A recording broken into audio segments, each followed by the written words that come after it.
The Scorned gesture. Why Kiss of the Spider-Woman is an empty cage. Opening, strong, deliberate pacing. Authoritative tone. Good evening. I am not here to offer the hollow courtesy of a polite post-mortem. I am here to dissect, with surgical and unsparing clarity, why this new adaptation of Kiss of the Spider-Woman is not merely a misstep, but a profound failure of cinematic translation and moral imagination. The act of adaptation is a covenant. You promise the spirit of one medium will be reborn, not entombed in another. Manuel Puig's novel is an intimate theater of the mind, a relentless friction of thought against the crushing weight of reality. A great film would find the visual equivalent of that interiority. What we have been given is a hollow echo. Part 1. The violation of interiority. Pacing, steady acceleration, building indignation. The film commits its first cardinal sin by flattening the psyche into spectacle. The original text thrives on the subtle, vital nesting of Molina's escapist fantasies within, Valentine's political stoicism. Imagination is not merely entertainment. It is an act of intellectual defiance against the dungeon's cold brutality. Yet here, that existential resistance is traded for a glossy postcard parade.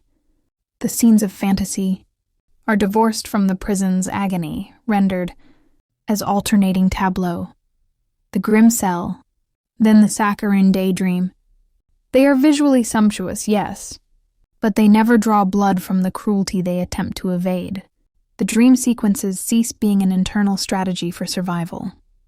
They become mere window dressing, a distracting flourish that substitutes illustration for revelation. Moreover, the entire economy of the novel is ruined by a confused triage. The crucial human contradictions that earned the gradual, aching intimacy between the two. Men, the true connective tissue of the story, are amputated.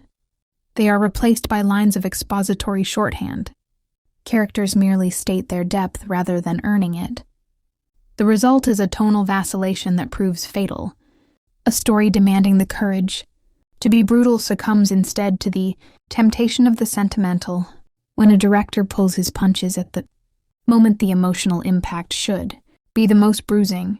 The moral stakes evaporate. We are left not with urgency, but with aestheticized suffering, a museum piece draped in a cosmetic dignity. Part 2. The betrayal of intimacy. Pacing, blunt, decisive, hammer-blow rhetoric. Let us dispense with the polite fiction that this film is brave or subversive. Its most fundamental betrayal is the repeated act of turning intimacy into display.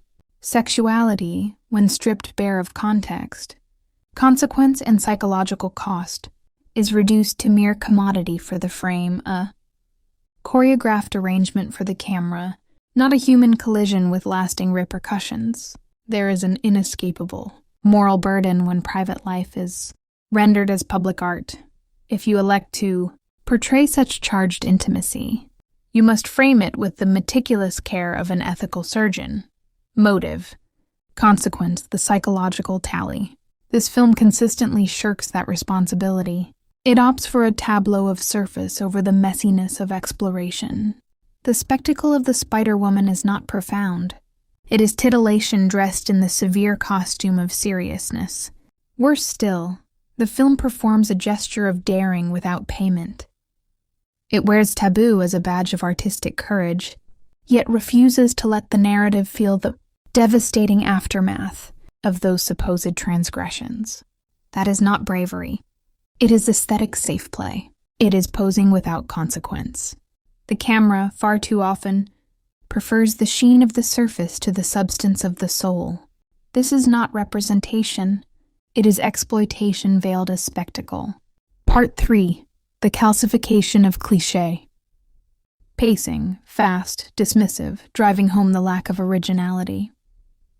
The film fails not only as an adaptation, but as a piece of contemporary narrative. It is structurally inert, a vessel choked by cliché. The central premise, the odd couple in a cell, was perhaps shocking 40 years ago.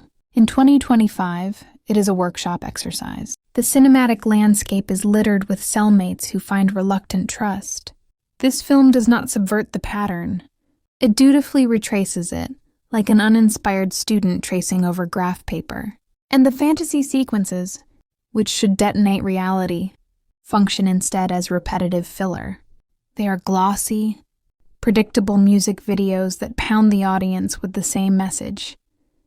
Melina dreams to escape. This is padding, not profundity.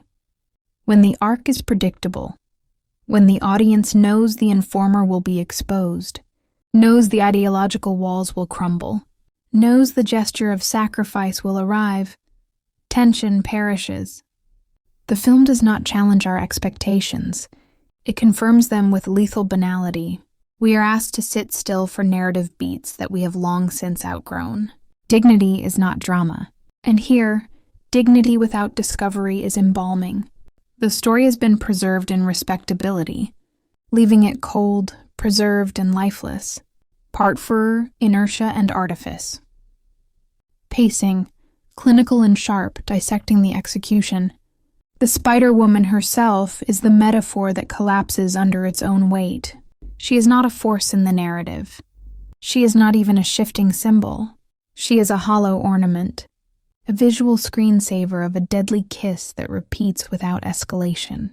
A powerful metaphor must destabilize the reality we return to. The Spider-Woman sequences do none of this. They are inert spectacle, a dazzling wallpaper pasted onto a story that refuses to move. Melina's imagination, rather than feeling like a weapon against despair, becomes an indulgence, frosting on cardboard. When the core metaphor loops without effect, it is not profound. It is tedious posturing. This structural failing is reinforced by a lethargic execution. The film suffocates itself with its own rhythm. Scenes drag well beyond their emotional conclusion. Dialogue circles the drain of the same themes. Silence is used for padding, not for suspense. This is not the architecture of tension. It is a treadmill of stagnation. The film mistakes duration for gravity, and in doing so, manages the ironic feat of imprisoning its audience in monotony. Part V, the cardinal sin. Pacing. A return to the powerful human core, the final condemnation. Finally, we arrive at the cardinal sin of storytelling. Character. Melina and Valentine are rendered as archetypes, not people. Melina is reduced to the flamboyant dreamer, Valentine to the rigid revolutionary. They begin as clichés, and they end as clichés. Their transformation is claimed in the script, but never earned on screen. Their bond is one of narrative convenience, not the result of earned trust. The intimacy on which the entire story hinges feels staged, not lived. When you strip away the gloss, you are left with cardboard cutouts propped against a prison wall, mouthing lines that sound important but carry no visceral weight. Their choices are uncostly, their consequences muted. Without cost, there is no transformation. And without transformation, there is no drama. This kiss of the Spider-Woman is not a challenging work of art. It is a vaporous likeness. It breaks its covenant with both the original text and the contemporary viewer.